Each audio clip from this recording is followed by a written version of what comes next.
Todavía resuena hoy la decisión de la Organización de Estados Americanos de no discutir la crisis fronteriza entre Colombia y Venezuela. Tras su frustrado paso por el organismo, Colombia evalúa nuevos escenarios para llevar a instancias internacionales la crisis a la que se enfrenta con el vecino país. Asistir a Naciones Unidas o aceptar una posible mediación de Panamá son las opciones que le quedan al gobierno del presidente Juan Manuel Santos.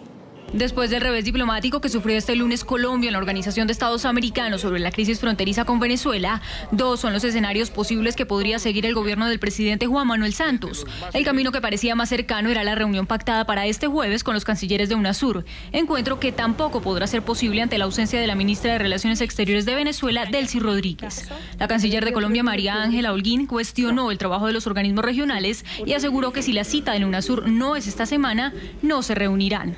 Hay que replantear un poco para qué está la OEA, porque si no es capaz ni siquiera de hacer un foro en donde se violan los derechos humanos, un foro que es un tema que le interesa y le importa a toda la región. Y la verdad vamos a evaluar si se justifica y si vale la pena ir a UNASUR. El otro camino que le queda a Colombia frente a la crisis en la frontera es llevar el caso a la oficina del secretario general de Naciones Unidas. La canciller no descartó poner la situación en conocimiento del Consejo de Derechos Humanos de la ONU. Vamos a sentarnos con mucha calma, mirar las acciones y los pasos a seguir. Yo le he pedido a nuestro embajador en Naciones Unidas que empezara y que hablara con la oficina del secretario general y que miráramos ese tema, porque yo sí creo que esto ha sido un atropello tan grande que Colombia no puede quedarse simplemente con una negativa de una reunión de cancilleres. La segunda opción para el gobierno colombiano es aceptar la mediación de Panamá, país que se abstuvo de votar a favor o en contra en la OEA, aparentemente para ser neutral y poder ayudar en un posible consenso entre las partes. Colombia reconoció que Panamá era uno de los votos seguros este lunes y aseguró que fue sorpresa su posición final en la Organización de Estados Americanos. Los otros países que decidieron abstenerse fueron Granada, República Dominicana, San Cristóbal y Nieves, San Vicente y las Granadinas, Surinam, Trinidad y Tobago, Antigua y Barbuda, Belice, Brasil y Argentina. A Colombia solo le faltó un voto para lograr una reunión de cancilleres. Para hablar de esto vamos a saludar a Giovanna de Michele, es internacionalista, encargada de la Escuela de Estudios Internacionales de la Universidad Central de Venezuela. Buenas tardes, gracias por acompañarnos en la tarde de NTN 24. Buenas tardes, Carlos. Disculpa que te robe unos segundos, pero es honesto decir que ya no es por pegada de la dirección de la Escuela de Estudios Internacionales. Gracias, muy amable, y tomamos entonces atenta nota para la presentación suya. Escuchábamos a la canciller María Ángela Holguín, a la canciller colombiana, con un tono quizás de frustración por lo que ha sucedido en el seno de la OEA. Quizás la canciller, ¿usted cómo la observa? ¿Estará sintiendo lo mismo que miles de venezolanos quienes han acudido a instancias internacionales a buscar la protección de sus derechos y no la han conseguido? Lo que han conseguido es un silencio cómplice. Sí, yo creo que de alguna manera el sentimiento de la canciller colombiana es compartido por millones de colombianos y por millones de venezolanos que hemos visto con estupor el procedimiento, digamos, un poco exagerado realmente de parte de los organismos de seguridad. En el lado de Venezuela estamos absolutamente conscientes y así lo reiteramos, e inclusive agradecemos a la canciller María Ángela Holguín haber reiterado que la decisión inicial tomada por el presidente Nicolás Maduro es efectivamente una decisión soberana. El presidente tiene toda, digamos, la potestad para ordenar un cierre de fronteras cuando así lo considere. No obstante, hay, digamos, mucha preocupación por la manera como se ejecutó esta decisión.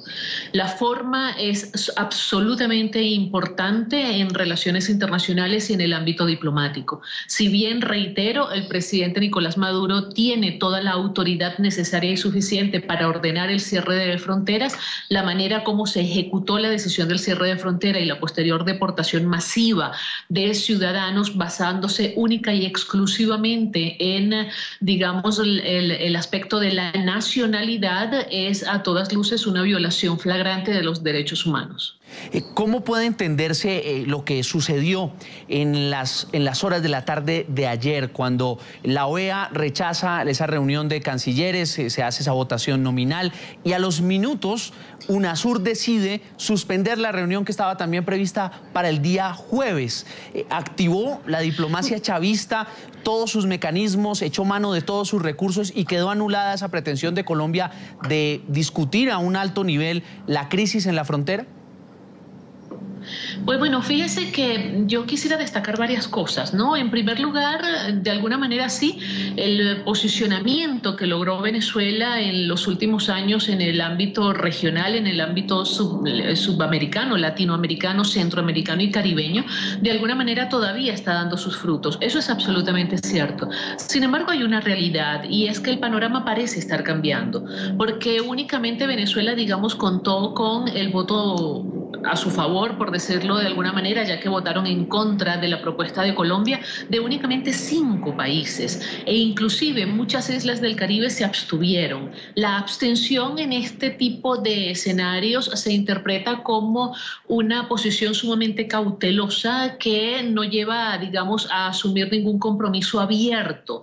Si estos países tuvieran todavía esa relación tan cercana que tuvieron con Venezuela hace unos años atrás, probablemente no hubieran optado por la vía de la abstención, sino que muy por el contrario hubieran votado abiertamente en contra de la propuesta colombiana. Esto evidencia que hay, sin lugar a dudas, un declive, por decirlo de alguna manera, del posicionamiento venezolano en el continente americano. Por otro lado, no es ninguna sorpresa que el sistema interamericano está pasando por una crisis muy grave, un poco heredada por la gestión pasada del secretario general Insulza. El secretario general José Miguel Insulza jugó un rol sumamente político en la Secretaría General de la Organización de Estados Americanos y eso es muy difícil de revertir, digamos, en las primeras de cambio.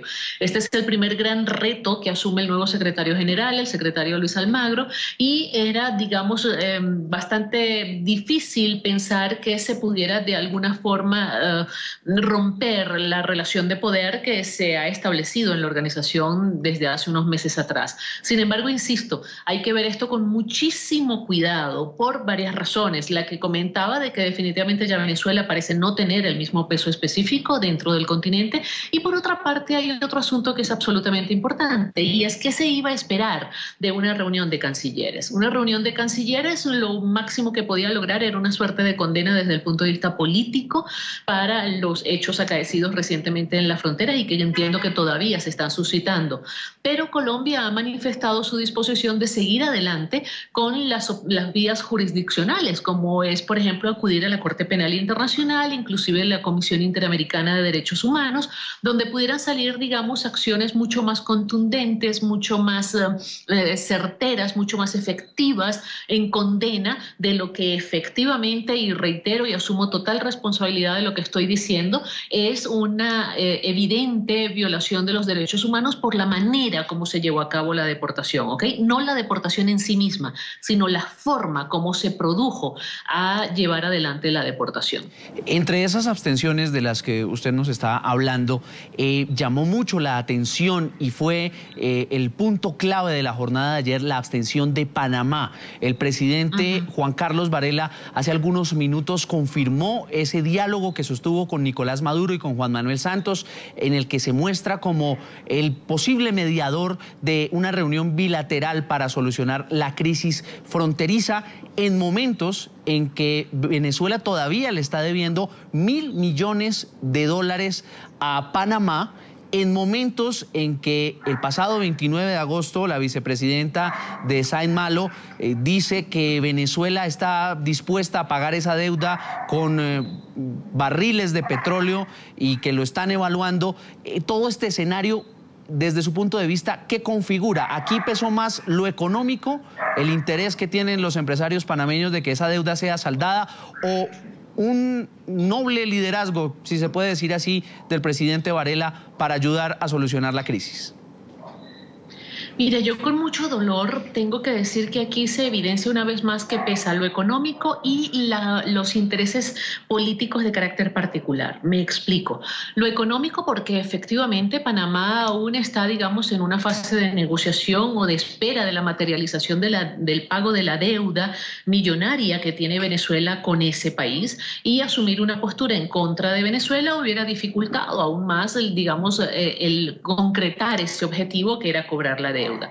Pero por otra parte, digo los intereses políticos particulares porque después de no haber votado a favor de la reunión de cancilleres, lo cual era un anhelo también de buena parte de la sociedad panameña, el presidente Varela pues opta por la opción de ofrecerse como una suerte de facilitador, como una suerte de mediador, como una suerte de buen oficiante entre ambas partes, y de esa manera tratar de lavar un poco su imagen frente a quienes esperaban que él asumiera una postura mucho más radical, inclusive frente a la propia Colombia, que daba por descontado el voto panameño a favor de la propuesta colombiana. Es Giovanna de Michele, internacionalista desde Caracas, en Venezuela. Gracias por este punto de análisis sobre lo sucedido en la OEA, que seguramente va a tener repercusiones en las próximas horas. Muy amable.